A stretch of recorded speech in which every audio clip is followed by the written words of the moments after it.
Have you ever wondered what Jesus' stance was on taxes? This question sparks a fascinating discussion that delves into the heart of Jesus' teachings and the nuances of his perspectives. When confronted with the question of whether to pay taxes, Jesus did not sidestep the issue. Instead, he emphasized the importance of being both wise and guileless, navigating through the complexities of the world while staying true to one's values and principles. Different interpretations of Jesus' teachings on taxes abound, offering a rich tapestry of ideas to explore. Some suggest that Jesus was not fundamentally against paying taxes. However, he believed in setting limits to what the state can demand. This perspective resonates with the concept of a just and fair society, where the state's needs are balanced with the rights and freedoms of its citizens. But this interpretation is not the only one. Others argue that Jesus' teachings on taxes were more focused on the spiritual than the material.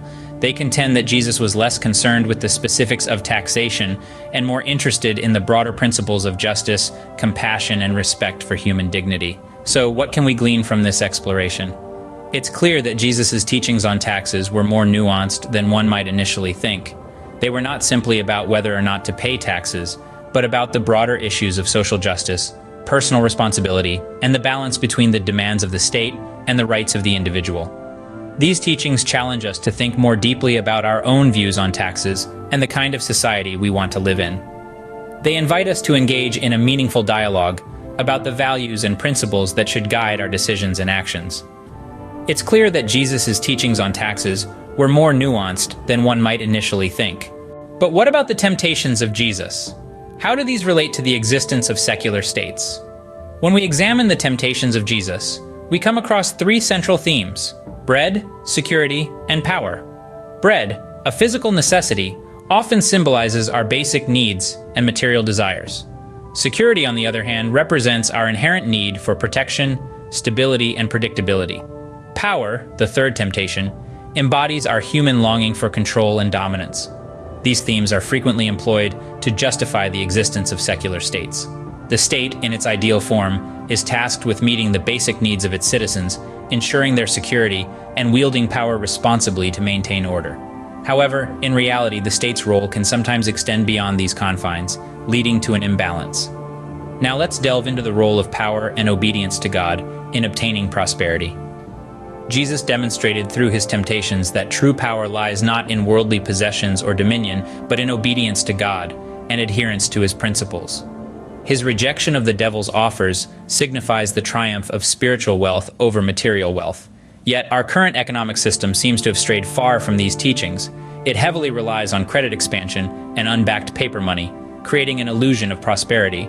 This system, much like the devil's temptations, lures us into believing that wealth can be created out of thin air without the need for hard work, discipline, and adherence to moral principles.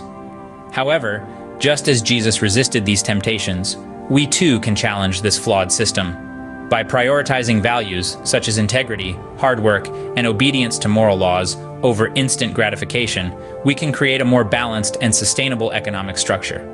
The temptations of Jesus offer a fascinating lens through which to view the challenges of the modern economic system.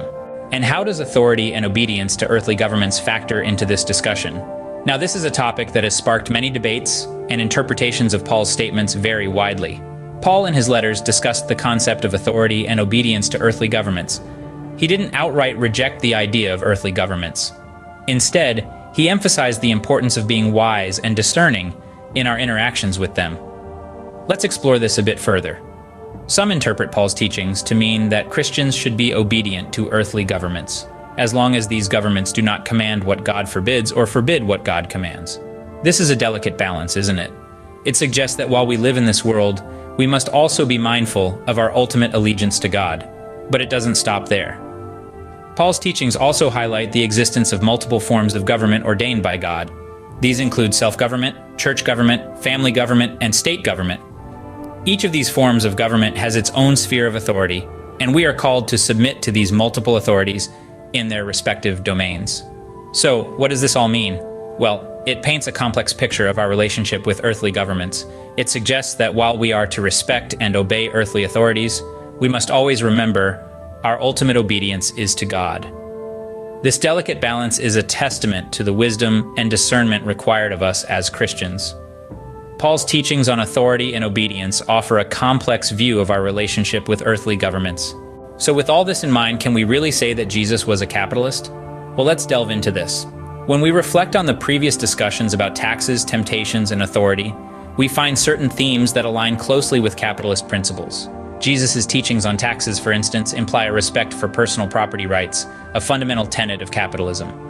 He did not reject the notion of paying taxes, but emphasized the importance of wisdom and discernment in understanding what's due to whom. Moreover, the temptations of Jesus highlight the value he placed on individual will and choice. The temptations, bread, security, and power, are not inherently evil. What matters is how they're obtained and used. This echoes the capitalist belief in free markets, where individuals have the freedom to make their own choices, and their success depends on those choices. As for authority, Jesus' teachings suggest a respect for various forms of government ordained by God, including self-government, which is a cornerstone of capitalism. He acknowledged the role of the state, but also emphasized the importance of personal responsibility and self-reliance. So, while it may be an oversimplification to label Jesus as a capitalist, it's fair to say his teachings hold significant resonance with capitalist principles. He advocated for individual choice, personal responsibility, and respect for property rights. These values are also integral to capitalism, which champions the freedom of individuals to make their own economic decisions. While interpretations may vary, it's clear that Jesus' teachings offer valuable insights for our understanding of economics and government. This was the second part of my series, Jesus the Capitalist. If you don't want to miss any more videos, subscribe to my channel, press the notification bell, and give me a thumbs up. Thank you very much and stay free.